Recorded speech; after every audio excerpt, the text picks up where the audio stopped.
There have been over 100 computer games emblazoned with the Star Wars logo over the years, so narrowing it down to just 10 standout titles is invariably going to upset someone somewhere. These are my top 10 favourite classic Star Wars games released for the PC.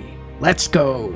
Number 10. Galactic Battlegrounds. This number 10 spot could have been held by any number of games, from the likes of 4X strategy game Rebellion to Doom-style Dark Forces, all the way through to Rogue Squadron or Jedi Academy. There's just too many good classic Star Wars games to narrow it down to just 10. This one really doesn't look like much. A pixelated RTS game with some of the worst aspects of the prequel trilogy jammed in there. Do we really need to be subjected to more of the Gungans shouting at us? But fair viewers, looks can be deceiving. What appears at first like a simplistic title is built on none other than the famed Age of Empires 2 engine, home of possibly the greatest game ever created in the genre. And for all intents and purposes, that makes this a superb strategy game wearing a Star Wars skin suit. So any RTS fans who have watched Star Wars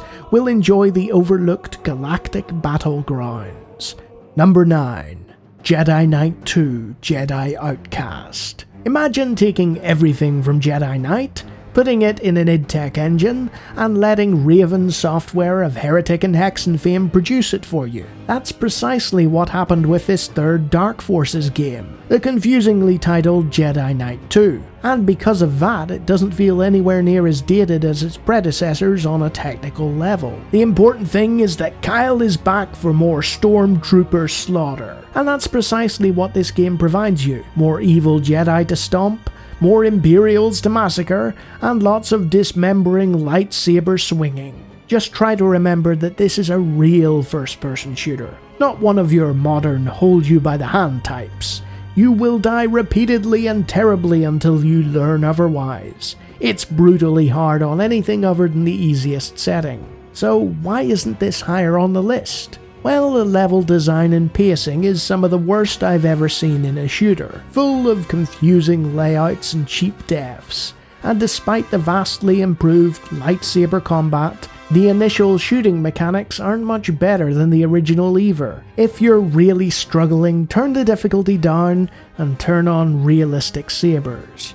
Or just play Jedi Academy instead. Number 8. XWing Alliance. The last gasp of a brilliant series of space combat sims from Totally Games. Instead of trying to fight as the Empire or the Rebels, Alliance initially has you take the role of Ace Azamin, a young pilot of a Corellian transport, mostly interested in cargo delivery and a family business. This slice of life setting doesn't last, unfortunately, and events become increasingly typical with the Empire and Rebels both getting heavily involved. This culminates in the campaign essentially becoming X-Wing Part 2 Return of the Jedi Edition. This is all tolerable enough thanks to the fantastic in-flight engine and solid mission structure. Alliance lives on thanks to the amazing efforts of the X-Wing Alliance upgrade, with the community updating the graphics and gameplay to the point where it's almost unmatched in the genre. Number 7.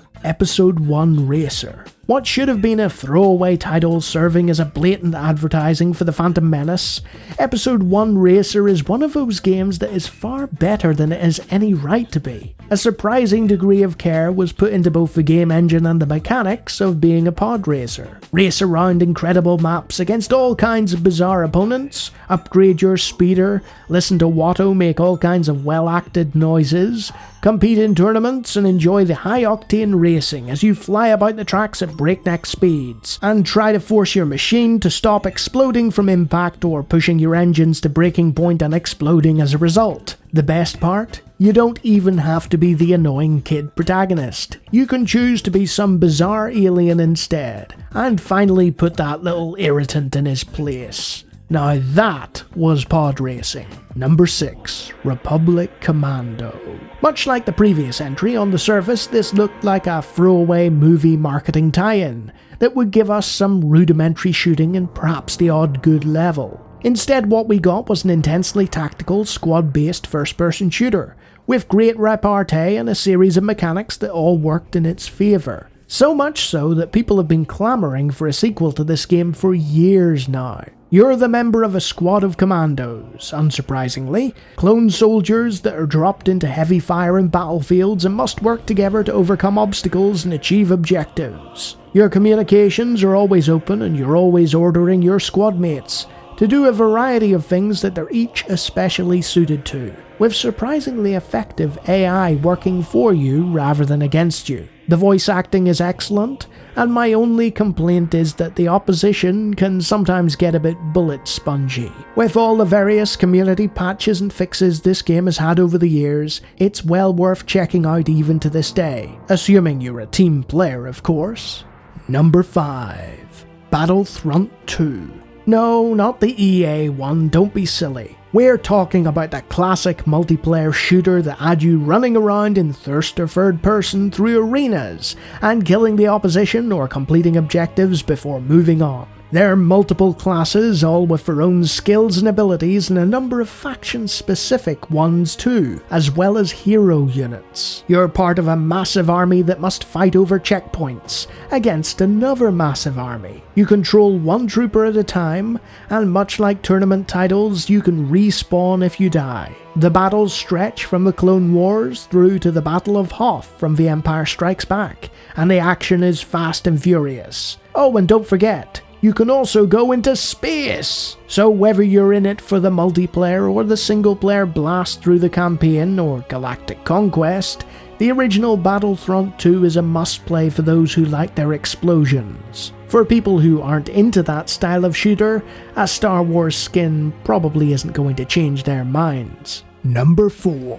Dark Forces 2, Jedi Knight. A game so wildly underrated in modern times that for years it's been entirely ignored in discussion of influential FPS games. For shame! If the original Star Wars trilogy had starred Kyle Katarn instead of Luke Skywalker, Vader wouldn't have escaped the Battle of Yavin, the Emperor would have been slain by the second movie, and there would be no need for Ewoks or a third movie whatsoever. Kyle loves two things in life: witty banter with his friend Jan Ors aboard the Moldy Crow, and killing everything Imperial. There's no getting around how long in the tooth Jedi Knight is, but the brilliant verticality of the 3D accelerated levels were breathtaking to behold in 1997. And as hackneyed as the FMV cutscenes are, the story itself is still better than the last Star Wars trilogy. Straddling the cusp between old school shooter and cinematic modern shooter,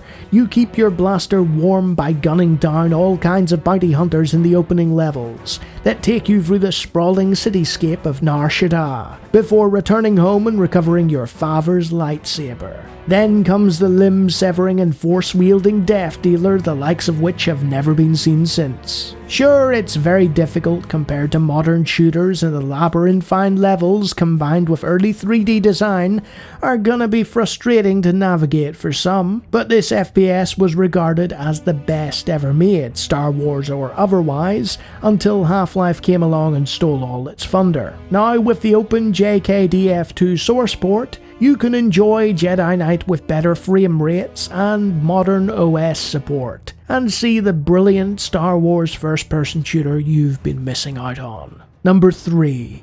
Empire at War. The most important thing to know about Empire at War was that it was made by Petroglyph, a company set up by a bunch of ex-Westwood developers. Westwood did almost nothing wrong ever, and created the Command & Conquer series, so these folks knew how to do an RTS right. It's the closest we've got so far to an official version of Total War in the Star Wars universe, with clear influence being drawn from Creative Assembly in the construction of this awesome title. You have a turn-based overworld through which to move your forces, and this leads into conflict that is resolved through real-time 3D battles, either on the ground or in space. It's an addictive and tried and tested formula, and when the Star Wars logo is slapped on it, you're in for an amazing ride through the galaxy. Number 2. Star Wars TIE Fighter. That's right, I didn't put it at number 1.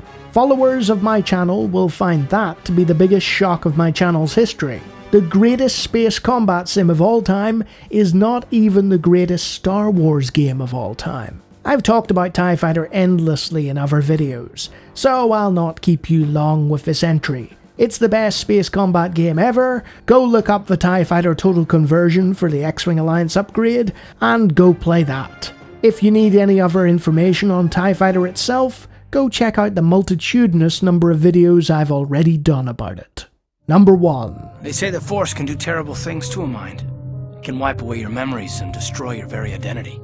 Star Wars Knights of the Old Republic 1 and 2. They share the same engine, a lot of the same characters, and almost identical gameplay mechanics, so putting them at different numbers would only result in another game losing a spot. Knights of the Old Republic and its sequel were my favourite games for 12 years running, untouched by the passage of time and the increasing improvements in graphics and sound that other titles offered. Why? Because these games were the first of the fully voiced third-person RPGs that would go on to inspire the likes of Mass Effect, Dragon Age, and The Witcher. Set thousands of years before the original trilogy, KOTOR existed in its own world space, allowing RPG veterans BioWare to tell a cinematic story of Star Wars, without treading on any toes, and crafting a tale that was legitimately better than most of the movies before or since. I won't spoil it, but you gather together a party of characters in typical RPG style, and go on a quest to beat the bad guy. It's all very standard, but it's told well, and that's the important part. I beg of you, if you've never played it before, don't look up any spoilers. Knights of the Old Republic 2 was developed by new studio Obsidian Entertainment, who were a bunch of Black Isle developers that decided they were going to do something along the lines of Planescape Torment, but with Star Wars. The result was a complete deconstruction of the Force and the Jedi that had previously been seen as above reproach. And although it was buggy and incomplete as many Obsidian games are, it's the best story told in the Star Wars universe, and one completely at odds with the traditional style that its predecessor had stuck to. The graphics are old, the gameplay even worse, but both these games can be played like interactive novels, and their stories and characters stand the test of time. Seek them out, and learn just how good gaming in a galaxy far, far away used to be.